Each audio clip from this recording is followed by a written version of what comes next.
Frustration is boiling over in Cleveland. The locker room that once buzzed with optimism now echoes with tension and disbelief. After yet another painful loss, star defensive end Myles Garrett stood before reporters, his voice steady but laced with exhaustion. "It's frustrating," he said quietly. "It's frustrating to lose the same way every time. It's frustrating as hell."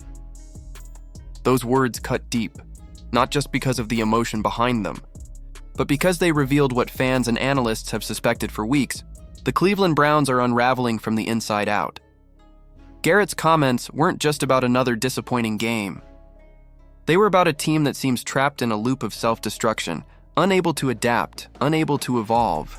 His criticism was sharp and deliberate, aimed squarely at head coach Kevin Stefanski and his decision-making, or lack thereof. Garrett didn't hold back when he questioned the offensive approach, calling it limiting and predictable. He didn't need to name names. Everyone knew he was talking about Dylan Gabriel. The quarterback Stefanski has stubbornly continued to start, despite mounting evidence that it's not working. What made the moment even more explosive was the name Garrett did mention, Shedeur Sanders. The college phenom turned pro prospect, known for his accuracy, leadership, and calm under pressure. Garrett didn't just drop Sanders' name casually, he invoked it as a direct challenge to Stefanski's judgment. "If Shedeur Sanders came in here and guys were magically open," Garrett said with a wry smile, "then he must be legendary." It was a biting comment, half sarcastic and half sincere. In those few words, Garrett captured the growing sentiment within the Browns locker room, that the team's issues might not be about effort or talent, but about leadership. Cleveland fans could sense the frustration building. Week after week, the Browns' defense, anchored by Garrett, was playing championship-caliber football, only to watch the offense implode in predictable fashion. Dylan Gabriel's performances had been inconsistent, marked by flashes of promise quickly overshadowed by turnovers, missed throws, and poor decision-making. Against Pittsburgh, Gabriel's struggles reached a breaking point. Though he managed 2 touchdowns early, his control began to slip. Fumbles, missed reads, and a visible lack of confidence told the story of a quarterback drowning in the moment. As the Steelers' defense closed in, Gabriel seemed to fold under the pressure, his rhythm broken and his body language defeated. Garrett's comments hit a nerve because they weren't just about this one game, they were about a pattern. "We're losing the same way every time," he repeated. And he wasn't wrong. Each loss followed the same script: a strong defensive start, wasted opportunities on offense, and a slow, demoralizing collapse. For a player like Garrett, who gives everything on every snap, it was becoming unbearable to watch his efforts undone by what he viewed as poor planning and stubborn coaching. Behind closed doors, tensions have reportedly been escalating for weeks. Several sources inside the organization say Garrett has grown increasingly vocal about the team's lack of direction. His frustrations, they say, aren't isolated.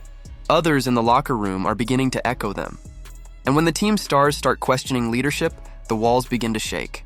Stefanski's once steady image as a player's coach is now clouded by doubt, and his future in Cleveland looks shakier than ever. The real flashpoint, however, revolves around one name: Shedeur Sanders. The son of football legend Deion Sanders, Shedeur has become the center of a growing movement within the Browns organization and fan base. Many believe he deserves the starting job, especially with Gabriel faltering. His combination of accuracy, leadership, and poise under pressure has impressed teammates in practice. According to reports, Sanders is the first player in the facility every morning and the last to leave. He's been seen in the coaches' offices breaking down film, studying schemes, and asking questions to prepare for the moment his number is called. Garrett himself praised that dedication publicly, saying he's always in there talking through plays, making sure he's ready for his moment. Yet despite the growing calls for change, Stefanski has refused to budge. His loyalty to Gabriel has been unwavering, a decision that now seems to be dividing the team. Veteran receiver Jerry Jeudy didn't hold back when asked about the situation. "I just don't know what that was," Jeudy said bluntly, referring to the offensive performance. "We would have connected more, given us a better chance to win games. I wish all those players connected. It's football.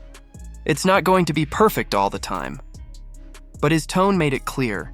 He, like many others, believes Shedeur deserves his shot. Journalist Mary Kay Cabot added more fuel to the fire when she publicly supported Sanders, calling him the best pure passer in the game right now.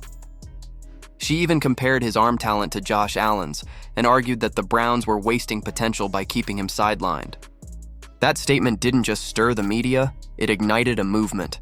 Social media exploded with fans demanding Stefanski give Sanders the start, using hashtags like #StartShedeur and #FreeSanders.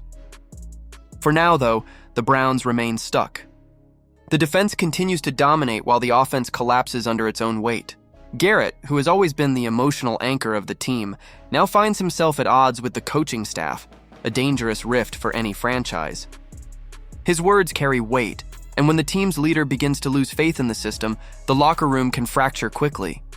Each game that passes without progress tightens the noose around Stefanski's tenure.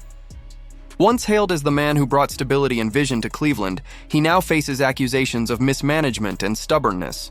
The Browns' season, which started with so much promise, is slipping through their fingers. Every missed opportunity, every poor play call, every frustrating loss adds another crack to the fragile structure holding this team together. As Garrett, Judy, and others continue to speak out, the message is clear: change is needed and fast. Whether that means a new quarterback or a new head coach remains to be seen. What's undeniable, however, is that the Browns are at a crossroads. The players' patience is wearing thin, and the fans' faith is fading. In the end, it all comes down to leadership. Can Stefanski adapt, admit his mistakes, and make the bold moves needed to save his team's season? Or will his loyalty to his chosen quarterback become his downfall? The Browns' defense can only carry them so far before frustration turns into revolt. And if that happens, Cleveland could be facing yet another painful rebuild. The clock is ticking in Cleveland. The fans want answers, the players want direction, and the city wants to believe again. But unless something changes soon, the Browns could once again find themselves watching from the sidelines when it matters most. What do you think? Are the Browns' struggles the result of poor coaching or a deeper problem with leadership? Should Kevin Stefanski finally hand the reins to Shedeur Sanders, or is the team destined for another wasted season?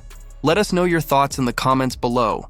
And if you're a true football fan who wants to stay on top of every twist and turn in this story, make sure to like this video, subscribe, and hit the notification bell so you never miss an update on the drama unfolding in Cleveland.